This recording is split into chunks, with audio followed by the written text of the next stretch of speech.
Welcome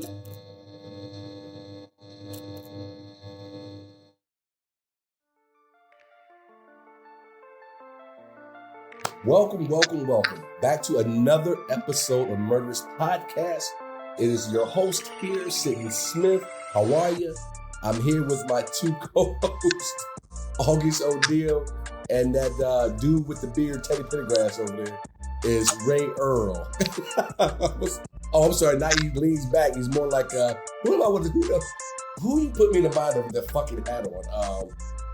Well, when I did some comedy in New Orleans, they said I look like Adolf Hitler. No, that's not who I was thinking of. I said T-Pain. He's a gay singer. He's been around forever. Plays piano. Damn it. Oh, you mean Tutti Frutti?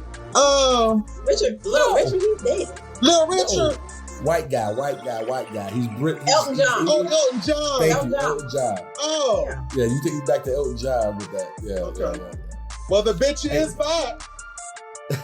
Thank you guys so much for joining us on this podcast. We take a look at the lives of real life murderers committed by women here on Murderous Podcast. Before we get started, let me mention a couple things. If you could go on the Apple Podcast to review and give out that 5-star rating, we would appreciate it.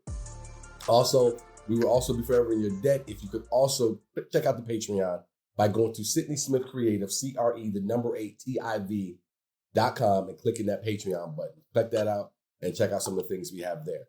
Now, with no further ado, let's get to my co-host over here. August, how you doing? How you doing? I love me some Wendy Williams. I'm doing fabulous. How about yourself? Ain't Wendy on hard times right now? Just a little bit. That's still my girl. It's her. It's everyone around her. It ain't necessarily her. It's just, I don't know. That blood pressure running a little high. Toxicity around her. Why does every time someone messes up, people start to say, it ain't her. It ain't him. It's the people around them. No, it's that. It's what she been through. Yeah. No, that's that karma coming back. That's what that is. Karma. Okay. That's she was talking all that shit about Miss Whitney Houston. Okay. That's that beloved. That's exactly what that is. You know what? You took me back with that. I ain't seen that movie in a minute. You took me back with that. Oh, that was a good movie. For people out there who may be in the Phoenix, the Valley area, I will be at the Tempe Improv this weekend, Friday through Sunday. Go ahead and check that out.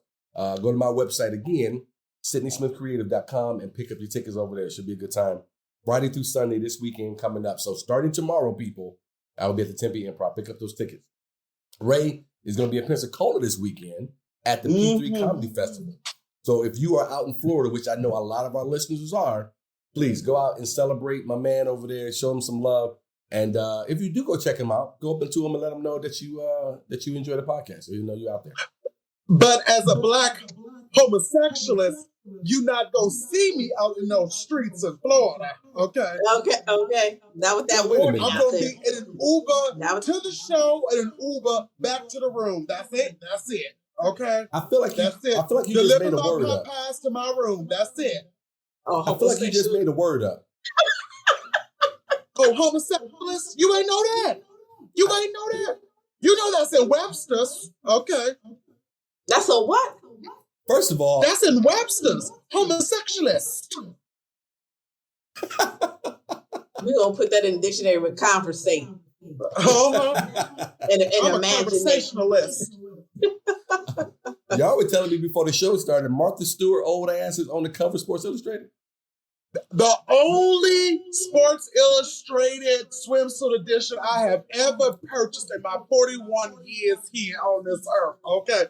Because she gave an old ho hope, okay? Talking about your pussy can still slap at 81 years old. Tell it, Martha, okay? Tell it, okay?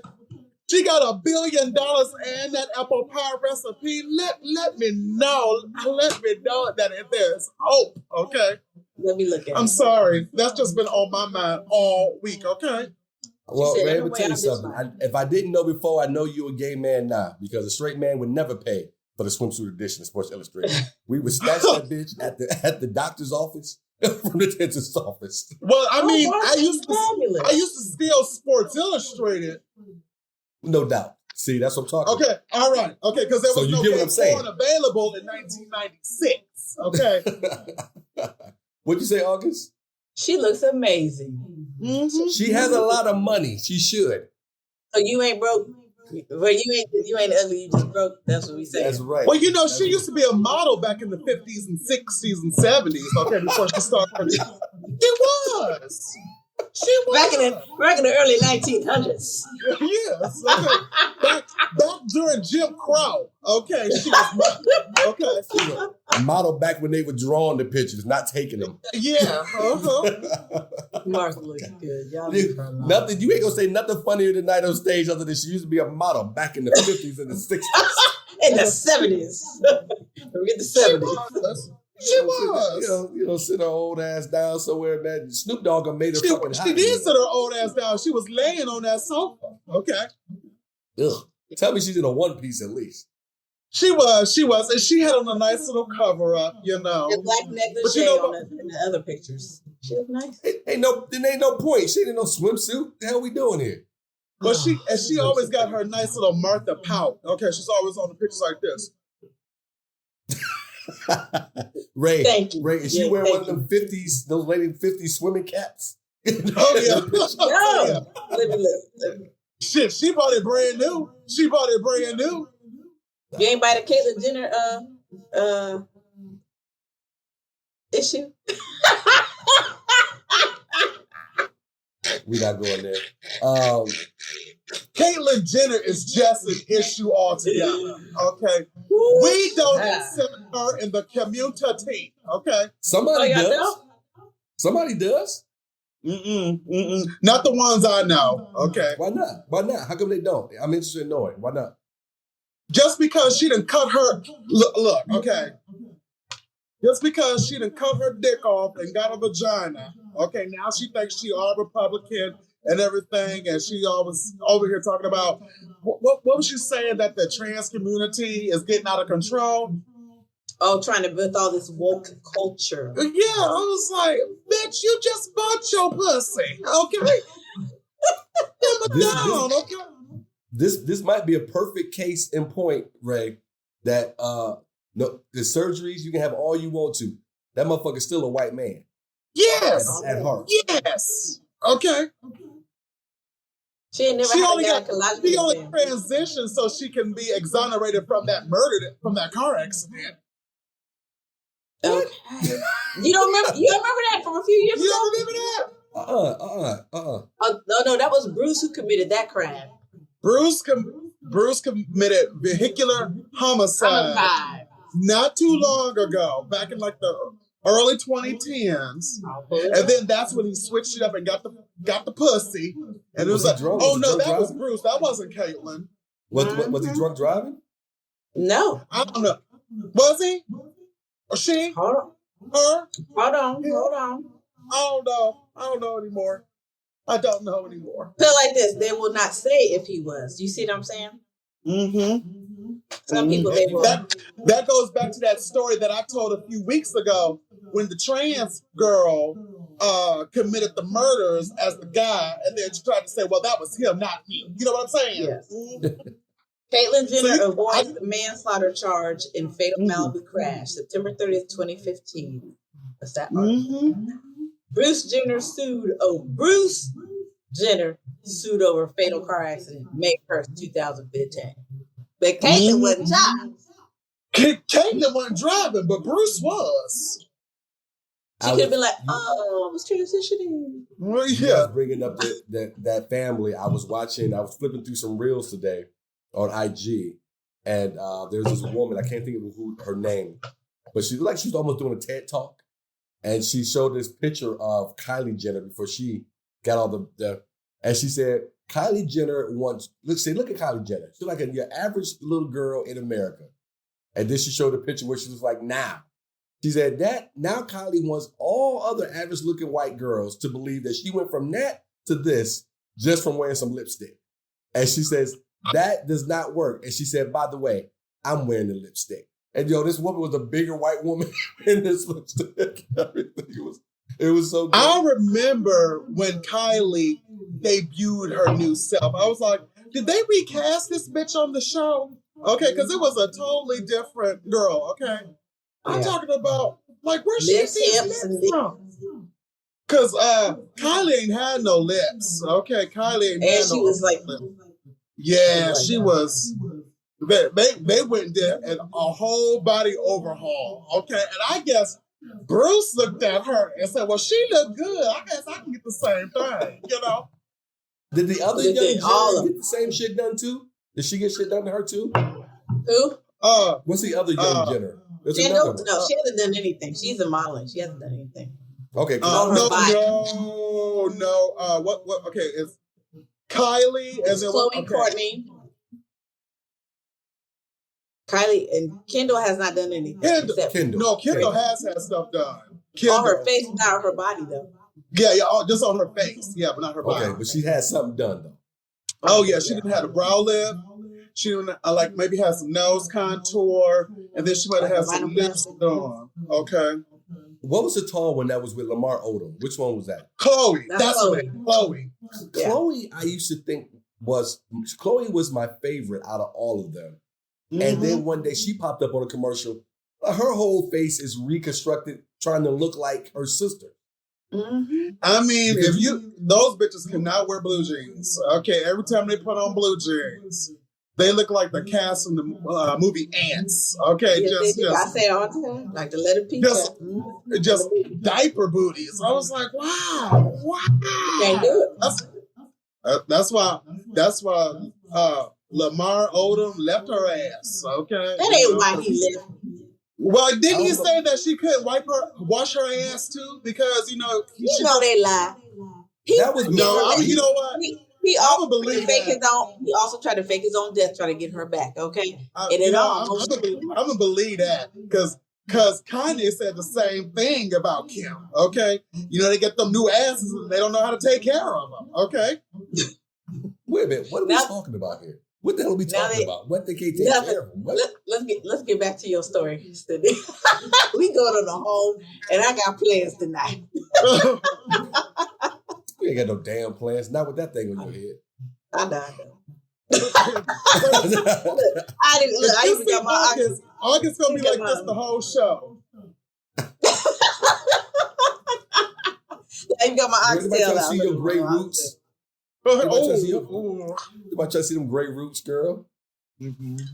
I ain't got no gray roots. I have 3 to 4 gray. I know, but I made you pause though, didn't I? Made you pause. I ain't got no gray roots. Some roots. I ain't got no gray roots. Speaking of roots, they came and weeded my yard today. Thank you, Jesus. You got a landscaper there, rich man? Mm-hmm. And he white too, so that's my reparations. Was it free? Oh my! Mine is Hispanic. Yeah, so mine. No, I like the Hispanic one better, but his phone been off for the last couple of weeks, so I can't get in touch with him. So I had to go and find me a little whatever just to pull these weeds, okay? Because I can't do it because my lower back be hurt and everything, and it's too hot outside, and I ain't getting up early in the morning pulling weeds, and I ain't gonna do it. Let's move along.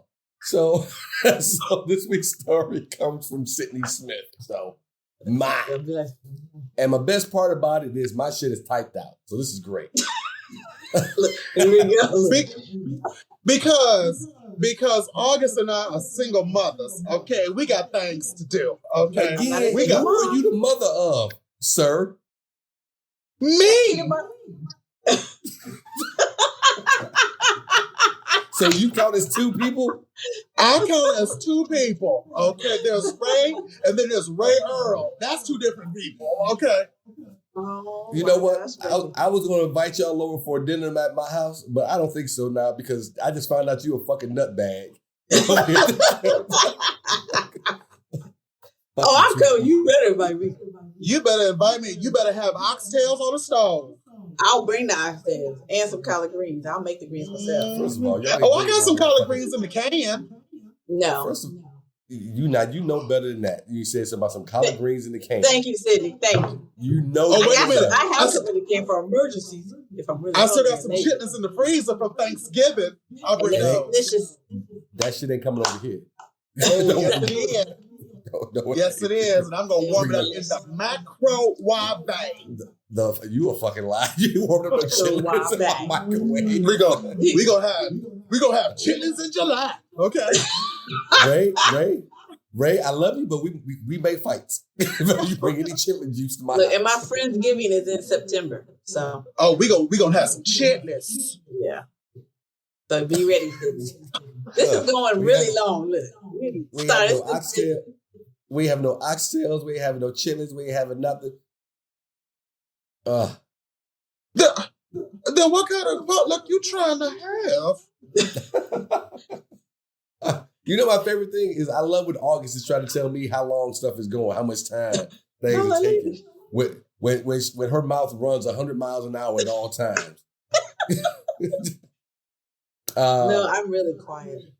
Shit. All right, folks. Thank you guys again for joining us on Murderous Podcast and listening to how they think they're gonna bring these clogged artery meals over to my house. I say I'm having them over for dinner, and they bringing all kind of bullshit that never has been served at my house, like oxtails and chitlins. And somebody wanted to feed me some collard greens out of a can. That wasn't me. All right. So this week's murderess is Stacey Castor. Stacey was born July 24th, 1967. She was a resident of Clay, New York, and she's this week's murderess. Castor met Michael Wallace when she was 17. In 1985, and they bonded immediately. Castor felt that Wallace was her true love. The couple married and had their first daughter, Ashley, in 1988. In 1991, they had a second daughter, Bree.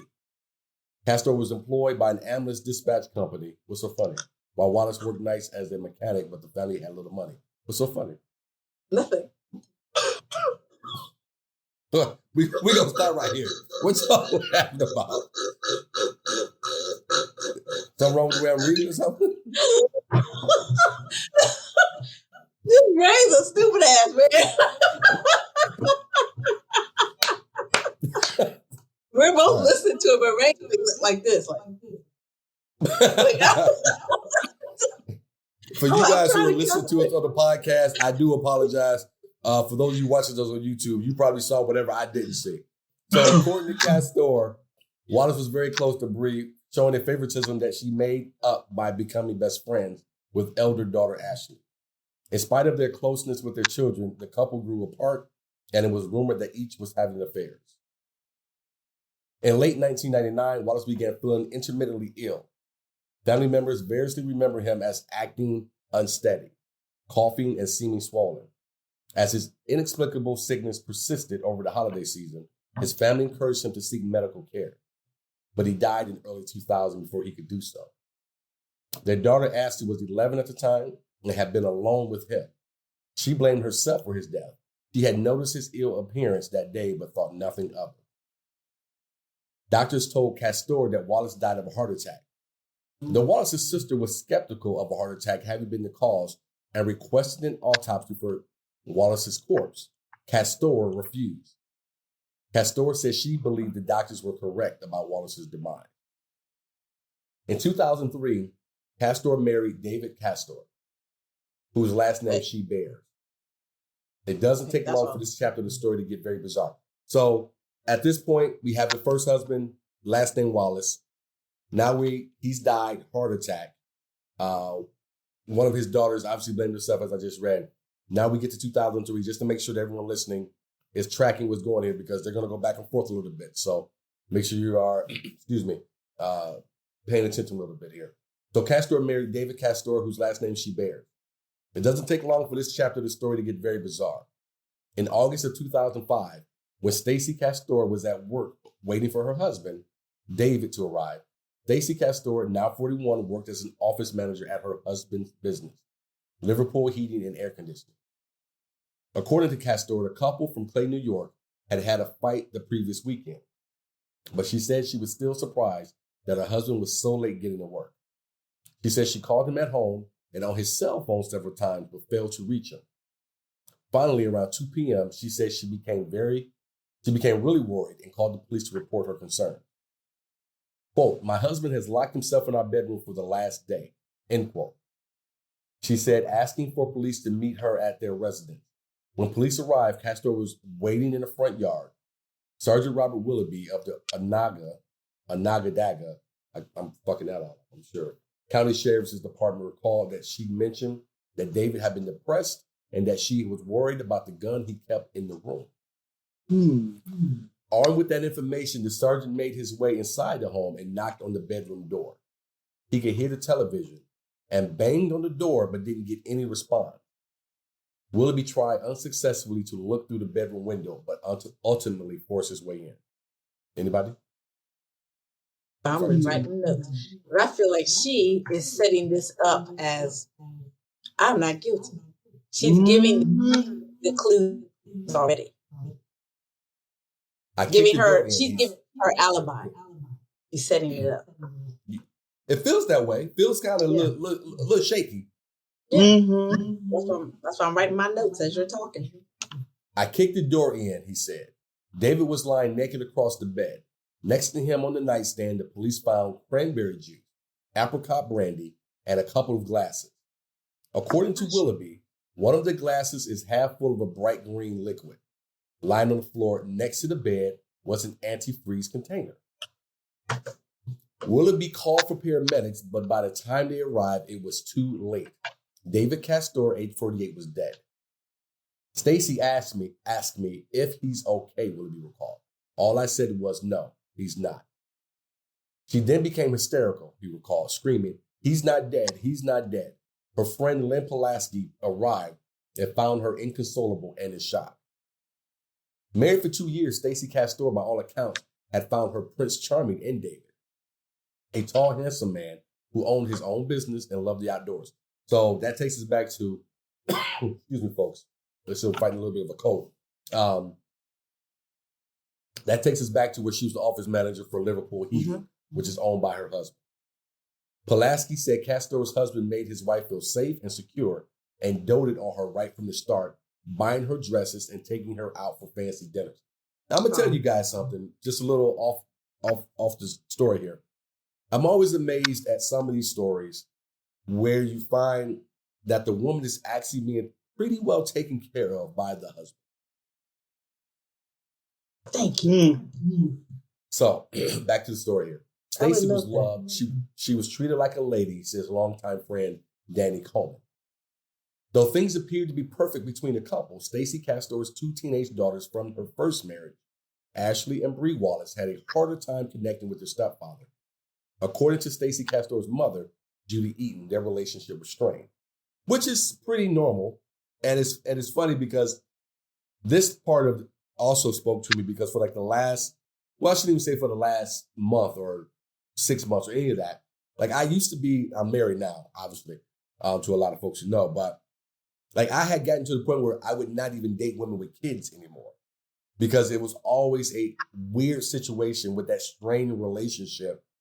Because with a lot of times for me in my past, I always felt like I ended up having to be the bad guy all the time because the mom... You will forever be the bad guy. Right, because the mom was always trying to placate the child because the dad wasn't around or wasn't around as often or whatever, and letting shit just slip and slide all over the place. And then if somehow it fell on my plate to make this kid act accordingly. And so, yeah, this whole anyway, this brought this to the forefront of my mind. It was like, this is exactly why I stopped dating. And I know August has a child that she's raising. So but he she's never dealt with that at all. But anyway, for me. Because how my child is how it's going to be with you. And I can snap his ass real quick. And you don't have to. But that doesn't mean I don't want you to step in. But that doesn't mean I'm going to make you look like the bad guy. I don't even make his dad look like the bad guy. We're not doing that. It's a partnership. Right. That's great. You don't see that often. Yeah. Ray, you were saying you're always going to be the bad guy. I found it interesting for you to say it because you don't date women with kids. But there are some men who found out about themselves later with kids. And I ain't fucking around with that either. Okay, that's just a whole new level of I'm not doing none of that. Okay. Have you ever? Is that how you kind of found that you don't want any part of it? Have you ever tried? I'm like, Yes, I have. Yes. Is it personal? You can't talk about it? Oh no, we can talk about it because, I used to go over to the house while the girl was at work and the son was sitting at the dining room table eating Cheerios, and me and the dad would go upstairs. So he wasn't. I need some more tea. So he wasn't out. No, and he's still not out. He's still not out. Shut up. But the girl knows. The girl knows. Okay, the girl knows. Yeah. Is this the same guy you were talking about a couple of weeks ago? That was. I feel like every couple of weeks we're gonna get another layer of this this situation. Oh, there's plenty of layers, and we haven't peeled that onion all the way back yet. Okay, we haven't peeled that foreskin back yet, and we'll get to it. All right. So, Stacey Castor's mother, Judy Eden, says the relationship was strained. David Castor was difficult with kids. I'm using air quotes here. She said he expected them to do everything he said without question. Funny thing, my mother expected the same fucking thing. And them being my kids, they questioned everything, and that created a lot of problems. Well, we sidetracked already. I'm not going to sidetrack you. So Daddy Coleman remembered that David used to call 17-year-old Ashley, the older daughter, selfish and disrespectful. Ashley Waters said her stepfather claimed he didn't want to be our father, but then he acted in ways he was trying to be. Their hostile relationship, including the fight the weekend David Castor died, was a source of constant conflict in the house. He was planning a vacation for the couple's wedding anniversary and wanted to be alone with his wife. But she refused to leave her younger daughter, Bree, 15 years old at the time, home. A heated argument ensued, and in 2 years of their marriage, Stacey had told ABC News that she had never seen her husband so angry. Worried her friend, Coleman invited Stacey Castor to stay with her. Castor claimed she stayed on her own couch that night, but throughout the rest of the weekend kept her distance, getting out of the house as often as she could. She blamed her husband's belligerence on the alcohol he was consuming. She said she thought he was drunk when he fell and couldn't get up on his own. She grew annoyed, but when he locked her out of the bedroom, but told friends she heard him snoring. She said she put her ear up to the door. She said she heard him snoring, Coleman said. He snored like a Mack truck, so she knew he was in there sleeping. But David Castor wasn't sleeping. He was slowly dying. When Detective Dominic Spinelli from the Onondaga Sheriff's Department walked onto the scene, he thought he knew why. One of the glasses was half full of antifreeze, Spinelli told ABC News. So it's thought he must have gotten into some kind of argument and through some kind of depression may have just committed suicide. Castor explained to Spinelli that she thought the recent death of his father plus the rising stress of the business may have led her husband to take his own life. The coroner reported that David Castor had committed suicide through a self-administered lethal dose of antifreeze. Ray, you shaking your head? Okay. Of all the stories that I have ever watched about poisoning with antifreeze, that's a slow, painful, torturous death. That ain't quick, okay? That's not a quick death. Ain't nobody trying to do that with no antifreeze, okay? Yeah. I ain't going no AutoZone trying to kill myself with some antifreeze. I want it quick, okay? Yes. I'm not trying to lay in the bed with no tummy ache, okay? I'm about to die. I'm gonna die in a few hours. I'm gonna die in a few hours. We're gonna try to rob this bank real quick. Yeah. All right. That's a really good point. That's a really good point. I love how you articulated and you both illustrated it. I love a good murder, but that ain't antifreeze ain't no suicidal death. Okay, you just walking around the house. Why am I gonna kill myself? Where you go choose antifreeze? You go choose antifreeze. It is a weird thing. It is a weird thing to even think that a person with a medical degree would actually sign off on this to say that this is how this happened. So again, something he know better, and he know better. But did he actually sign off on it?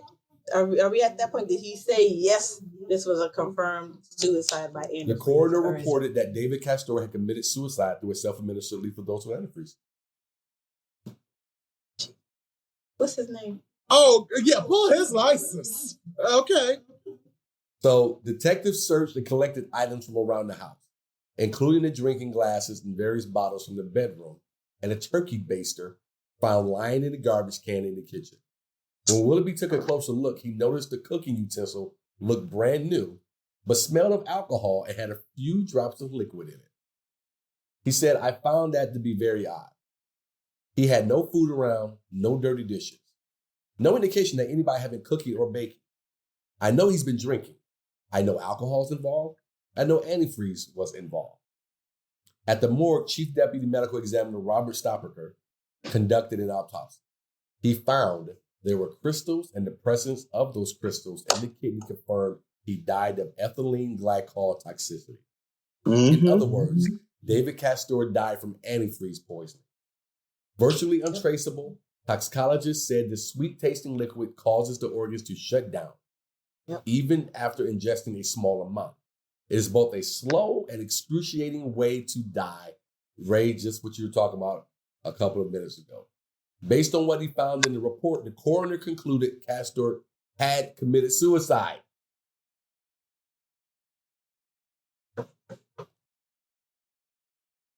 See, both of our faces. I see. For people who are listening to the podcast, you heard that silence because I'm looking at these two. Both their mouths were gaped open. So why would he kill himself? Ashley Wattis wondered. I didn't know he was hurting like that. I was crushed. His sister, Linda Horzimpa, remembered the overwhelming disbelief she felt seeing her brother in his casket. Why are you lying here? What happened? She recalled asking. Castor's first wife, Janice Poisson, was convinced her ex-husband, the father of her only child, David Jr., cared about his life too much to end it. He would never commit suicide, she said. Never. He loved life. Despite the medical examiner's findings, Spinelli, a street-smart transplant from New York City, quietly refused to close the case. He said, a sixth sense is something you develop throughout your career, he said. It tells you something isn't right. Weeks earlier, during their routine interview with Stacey Castor, she had mentioned that her husband may have chosen antifreeze after watching a documentary on Julia Lynn Turner, a woman in Georgia who was convicted of killing her husband and boyfriend with the toxic liquid. There was something strange about it, and Spinelli couldn't let it go. Ray, what's up? What you pointing about? Oh, I seen that story. That was a good one too. Okay. That was a good one too. Did you see that one too? I didn't see it, but I'm like, man, she is really setting up her alibi and her story. Yes, she is. Really Okay, she provide too many details. Too many. Okay. She's talking way too much. Examples of other bitches who done did the same thing. So you telling me that your husband watched this story about his wife killing him and her boyfriend with the antifreeze, and you said that's what he watched, and you didn't pick up on this? Who is that medical examiner? Where is his license? Let's pull it. And the wife is she's, what do they call that when they're throwing off the scent? She's trying to throw off the scent by saying all this stuff. So police also said that the forensic test on that seized glass, half full of antifreeze, determined that the fingerprints on it belonged to Stacey, not David. And the antifreeze container found on the floor had no prints on it at all. If David Castor poured a glass of antifreeze, then why isn't there any fingerprints on that container, Spinelli said. Try to do too much. And that seemingly new turkey baster found in the garbage can had no prints on it either. But it did have David Castor's DNA on the tip. Investigators said that Castor's death was no longer a suicide. It was a homicide. District Attorney William Fitzpatrick found Castor's decision to torture himself slowly with antifreeze using a turkey baster, one drop at a time, unbelievable. Suicide by turkey baster is not something I've heard of in my career. So my question is, why did she use the turkey baster? Was he already passed out drunk? Is that what it was? That's what it sounds like. Okay. No. I'm a kill this nigga. But what I'm saying is, at the very least, that medical examiner should have said cause of death undetermined. You know, something like that. You know, it's complicated. It's complicated. So, to answer your question, they believe he must have been going on vacation. That's what it was. Get up out of here. Paperwork. To answer your question, they believe Castor had used the turkey baster to force feed him once he became too physically weak. Dang. See? Look at the detectives on the case ordered wiretappings on Castor's house. They listened in on her phone calls for any unusual conversation. In addition, they set up cameras overlooking Castor's house and her husband's grave sites, get this, who had been buried side by side at Castor's request. Now, don't forget. Wait a minute. She buried the new husband next to the old husband. Yeah. What in the caucasity is going on here? She must have got a 2 cemetery. Good God. I thought that was odd too. So they gonna sit down and, hey, she killed you? Yeah, she killed me. She killed me too, man. Yeah, that's what they do. They swap stories in the dirt. They like, you know that bitch did it. I know that bitch did it. How you get here, man? Look. So detectives, so they set up cameras overlooking Castor's house and her husband's grave sites, who had been buried side by side by Castor's request. Detectives reasoned that if Castor was truly genuine about her love for her past husbands, then she would eventually visit their graves. They wanted to observe her behavior while there. Castor, however, never visited. The investigators soon felt the only way to prove Castor responsible for both homicides was to have Wallace's body exhumed. So now they're getting ready to pull the first husband's body out the ground. Go ahead. I still drive by the place where I lost my virginity. Okay? I drive by ex-boyfriend's house every now and then just because. I didn't know Hot Nails was still open. How what? Whoa. What you say? Say it again because there was an echo. Say it to my face. Say it to my face.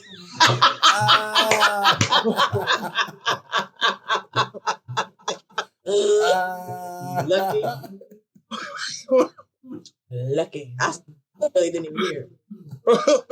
That was good, Ray. What did you say? What was it? What did you say? I said I didn't know that Hot Nails were still open. What's Hot Nails? That was a restaurant where you lost your virginity in the parking lot.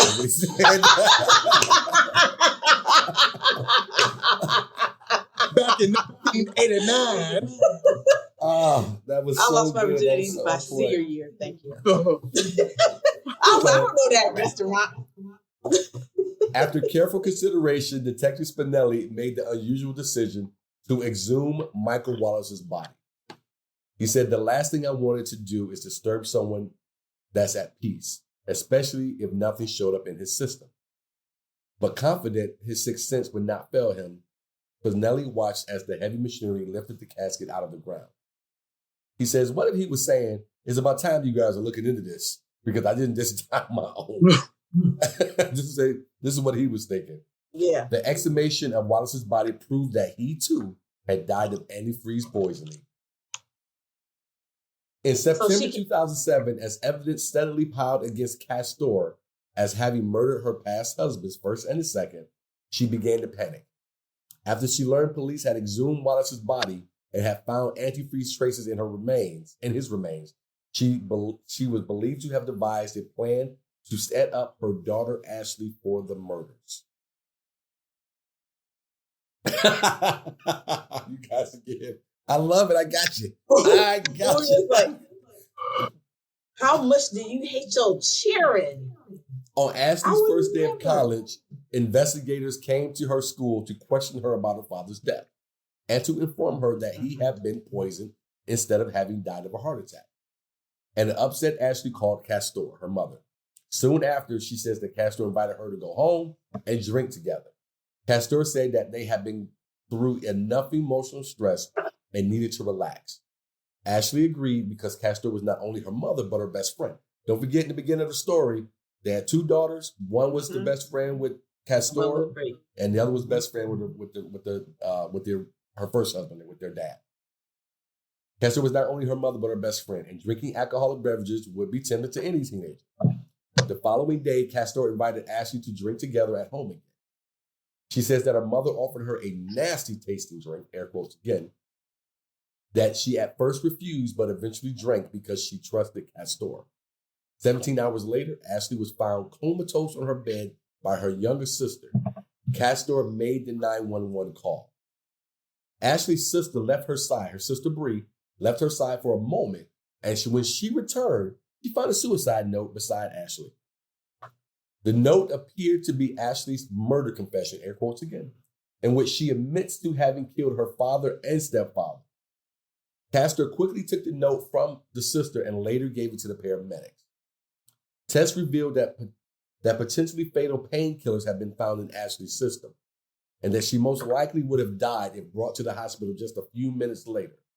When Ashley awakened, with police questioning her. Now see, just for everybody out there listening, Ashley actually woke up. She didn't die. She woke up. And when she woke up, the police questioning her about the murders and the suicide note found beside her. She said that the last thing she remembered was her mother making her an alcoholic drink, something she had never done before. She told the officers that she did not write the note and was confused about their questions and accusations. God, how much do you hate your child? Now I know how much you love to type shit up. Was this a typed confessional? I don't know. Let's find out. Okay. Because I could be like, the handwriting did not match Ashley. That's what I was going to ask next. For 2 years, investigators had collected evidence against Castor for the deaths of her husband. In 2007, she was arrested for second-degree murder in David's death and for attempting to murder Ashley and frame her for the murders of David and Wallace. Prosecutors argued that the computer-generated notes where Ashley confesses to killing Wallace and David had actually been written by Castor. Ashley was 11 at the time, and her father Wallace's death, at the time of her father Wallace's death. When brought on the stand, she testified that she did not murder either her father or her stepfather, nor did she write the suicide note.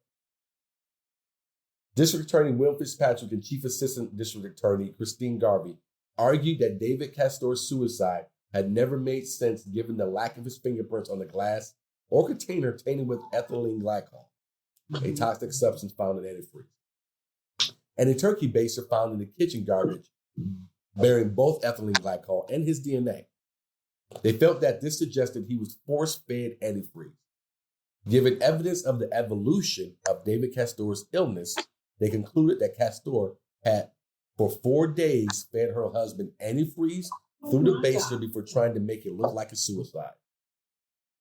She had said that her husband got the idea to kill himself with antifreeze while both were watching a news report.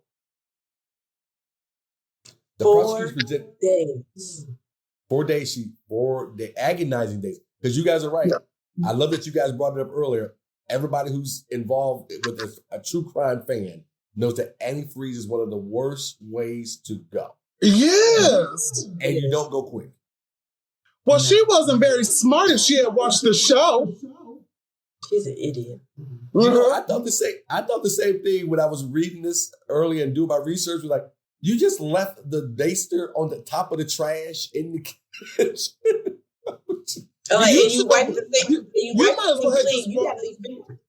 You might as well have just walked the container and the turkey baster with your ass into the police station and said you did it. Okay, you have way too much evidence. Everybody know when you cleaning your baster, you supposed to take it in, dip it in some water. You ain't done none of that. So the prosecutor presented evidence showing how antifreeze poisoning can be identified from the growth of calcium oxalate crystals in the kidneys, and that this was seen with examination of Wallace and David's bodies as well. In addition, they noted money as one of the main reasons. Castor murdered her husbands. She had murdered her husbands partly to collect on their life insurance and estates, and had changed David's will to exclude his son from a previous marriage from the money left to him by David. Because don't forget, David had a first wife. They had a son together, David Jr. Now, I'll tell you this part now because I did not include this in here. There was a civil case that was brought to court by David's first wife, which she won to make sure that her son was able to get his part of his money. Mm-hmm. That's what you do. So in 2005, people started to put it together. Cayuga County Sheriff Dave Gould said, if Mr. Wallace had been cremated, or if Mr. Castor had not died, we would have never known we had a homicide. What? I saw a case like that too. And what happened was they fed the girl the antifreeze and then they cremated the body right afterwards. But there was a detective and a forensic analyst who took the ashes and did some sort of chemical stuff, and the ashes turned purple, and they was like, that's how they knew that she had been poisoned. That's how she died. Okay. It's always some madness that's gonna get you, bitch. Life finds a way. So technology will catch your ass eventually. Mm-hmm. Yes. So listen to this, having searched Castor's computer, prosecutors had found several drafts of the suicide note Ashley was accused of writing. They argued at the suicide attempt had actually been a planned out murder attempt by Castor against Ashley. On the stand, Ashley retold how her mother had convinced her to drink the 2 nights before she almost died. So don't forget, folks, it was 2 nights of drinking. She was feeding her those painkillers and that alcohol. She repeated that she only drank the nasty tasting beverage because she trusted her mother. She maintained her innocence of the 2 murders and the writing of the note. Castor's defense team was set on creating reasonable doubt in the jury's minds about Castor having committed the murder. They wanted to poke holes in Ashley's version of what happened and prove that she could have been capable of murder at age 11. Child, please. Judge Judy says, follow the money. Who's going to get the money? Exactly. Say, ooh, I can get this $500,000. Go buy me some cabbage patch dolls. Get the fuck out of here. They noted Ashley's father, Wallace, showing favoritism toward his younger daughter rather than Ashley, and cited jealousy as a possible motive for Ashley having murdered at such a young age. For her stepfather, they noted his and Ashley's tumultuous relationship and how they did not get along with each other. Castor's mother believed her granddaughter Ashley to be guilty. In a final attempt to convince the jury that she was not guilty, Castor took the stand. This is the love of a mother. Castor, her own mother, still believed that the granddaughter was guilty. That's some love for your child, baby. That's some love. Castor's mother believed the granddaughter was guilty. Yes. On cross-examination, Fitzpatrick pointed out what he felt were flaws in Castor's version of that night. She maintained that it was Ashley who murdered Wallace and David, though she could not speculate about motives beyond implying that her daughter might be mentally ill. Fitzpatrick pointed out that Ashley's mother had never sought therapy for her and that a 21-year-old Ashley exhibited no sign of mental illness. And that's a great point. If you thought your daughter was mentally ill, why did you never seek help for her entire life? You need to have a paper trail of help. Fitzpatrick asserted that Castor's behavior during David's and Ashley's illnesses made no sense. Given the years she had worked for a paramedics company, she did not seek care for Ashley for 17 hours. It indicated that David Castor, who was staggering and vomiting and unable to stand, looked okay. Likewise, he questioned how a woman who had lost 2 husbands to poisoning would not seek help for a daughter in Ashley's state. Fitzpatrick frequently shouted at Castor, inspiring Castor's defense attorney, Charles Keller, to frequently object and even request a mistrial. Now, you know when they start requesting mistrials, they reach it. Yeah. And then we ain't got shit. You about to drown. Yeah, you are. You about to be under the jail, bitch.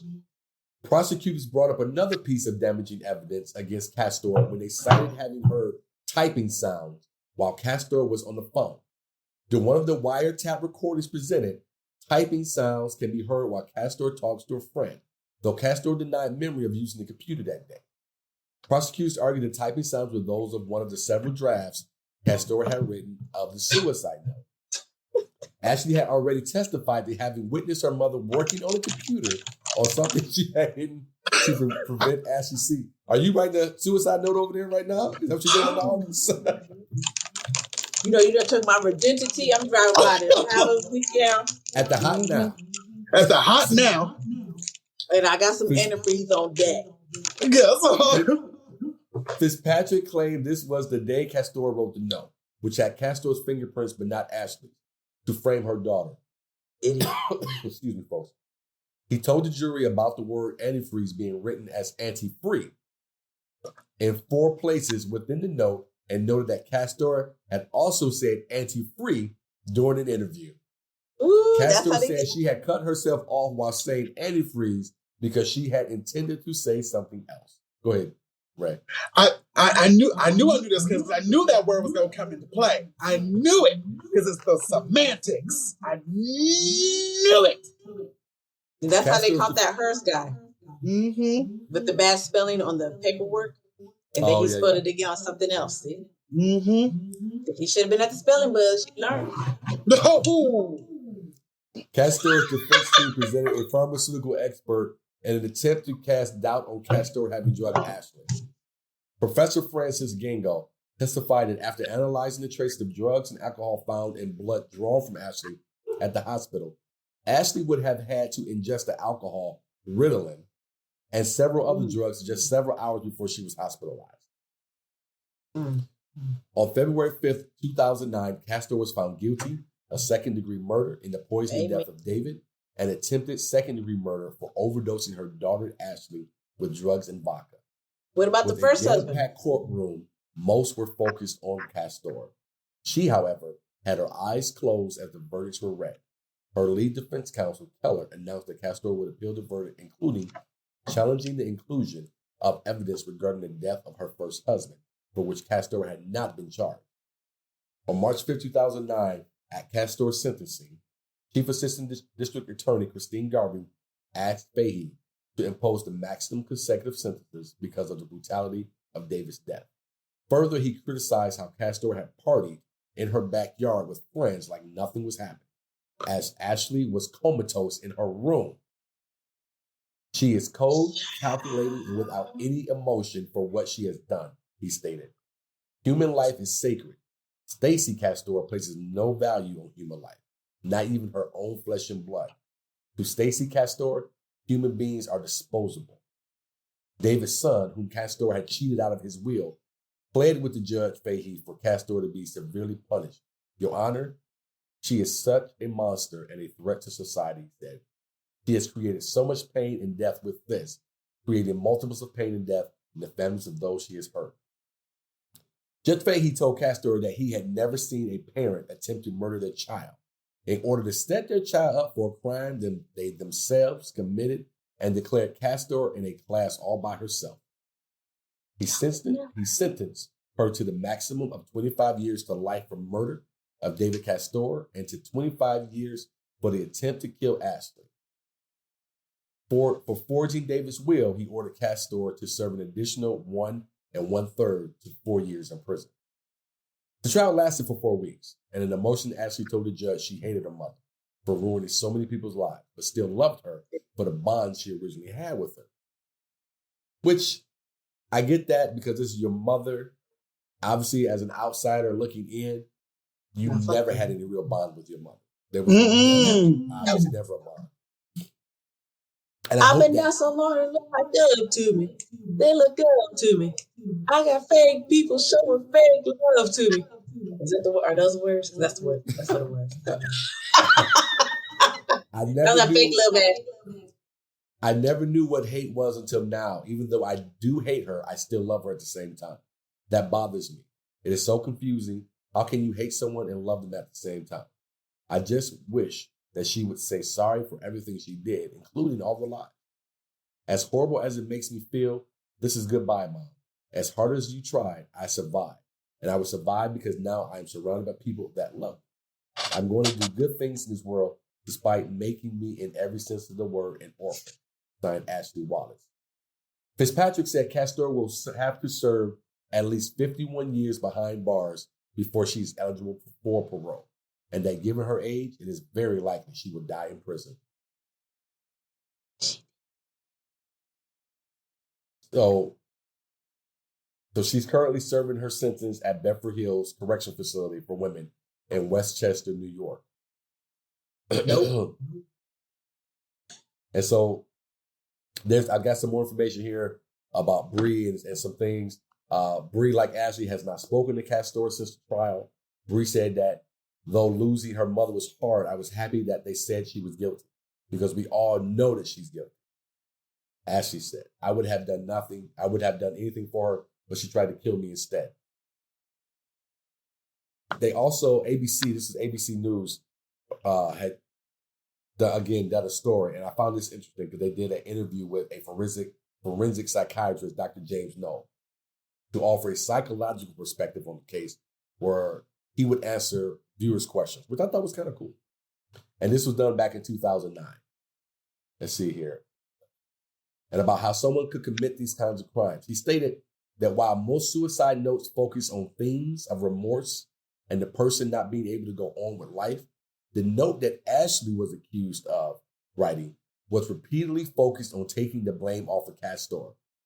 He said that this theme was repeated 14 times within the note and that he believes Castor would never admit to the guilt of the murder. The code of murderers such as these, he said, is deny, deny, deny until the bitter end.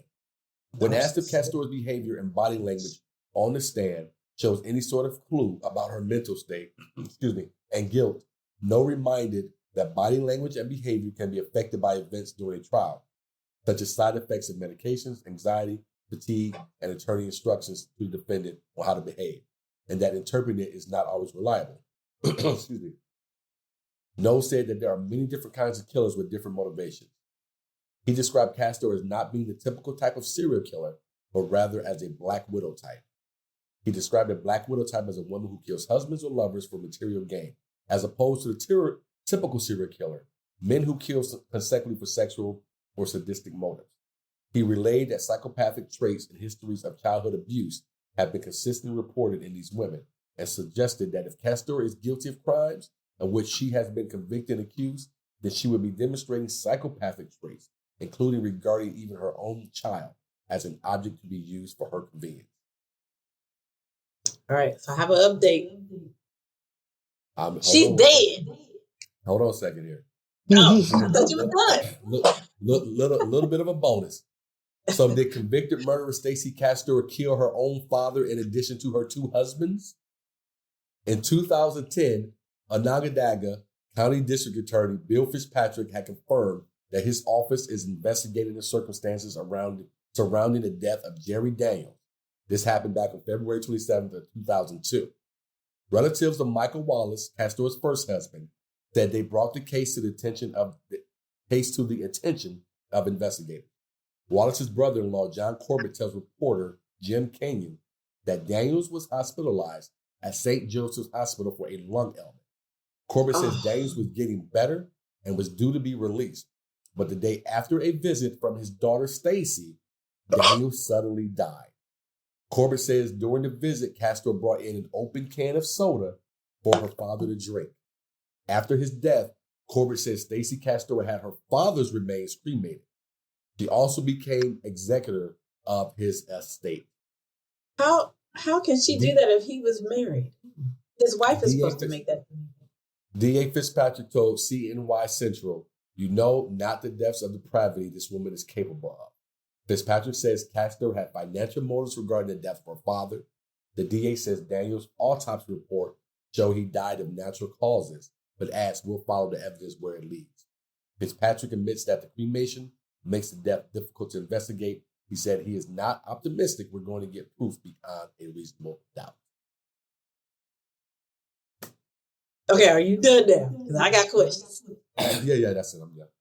Okay, well, how was she able to say to cremate her daddy when he was married? Because I'm looking at this stuff. And she did die, actually. She had a heart attack in jail. Mm-hmm. Okay, all right. Well, 2016. Right. She got off easy. It was undetermined at first. And then they determined it was a heart attack. She got off easy. I don't know how she was able to cremate him, but what I did think was she definitely probably did it because I felt like that gave her the false confidence. Because if I'm her, I'm cremating everybody. Because she did cremate her first husband when she killed him. She did cremate this. Like, why would you put these two men are evidence, and you're gonna put them in the ground side by side? Oh, you made it just so convenient for the police. She was cocky. She's cocky as fuck. Yeah. And she was ugly. She was like, well, I did it twice. I could do it a third time. Yeah, I was like, how she get a husband? Boy, I can barely keep it married for 4 months. Come on. And then I saw the picture of her. She wasn't that cute. She looked like a wet Q-tip. With brown hair. My favorite thing about doing this with y'all, with a straight black woman and a gay black man, y'all, your brains work down the same train line so often. Both of y'all are over here. We talk about this woman, the crimes that she committed, the worst things that I've ever heard, and both of y'all, the bitch is ugly, like a wet Q-tip.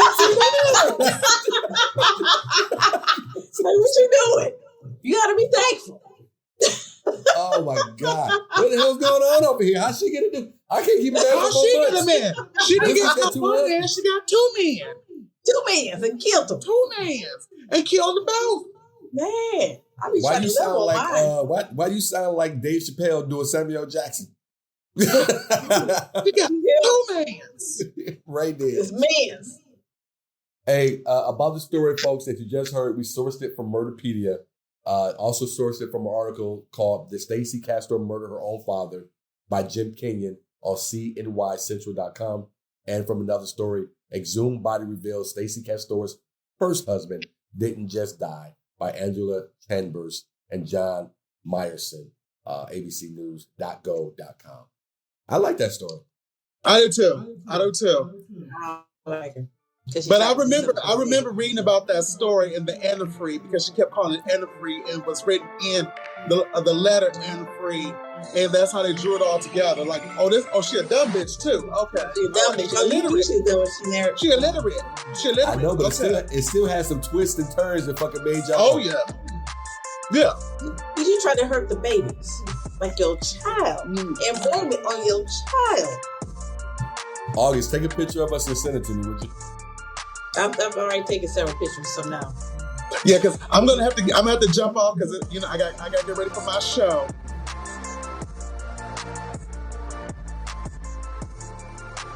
All right, you want to do one more?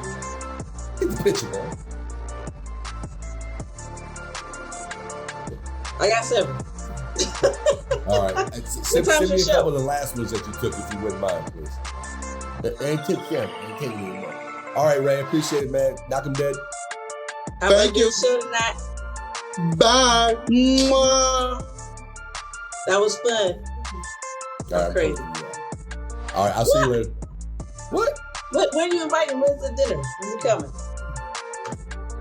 It won't be anytime soon. Maybe a couple of weeks. Oh, okay. Now I gotta get my situations together. I got a few shows, so and travel. You said you leave Puerto Rico this weekend? Yeah, I'm gonna leave Friday. Okay. Because I was supposed to leave next Friday, but this is gonna be a longer weekend, so I just switched it out. All right. Yeah.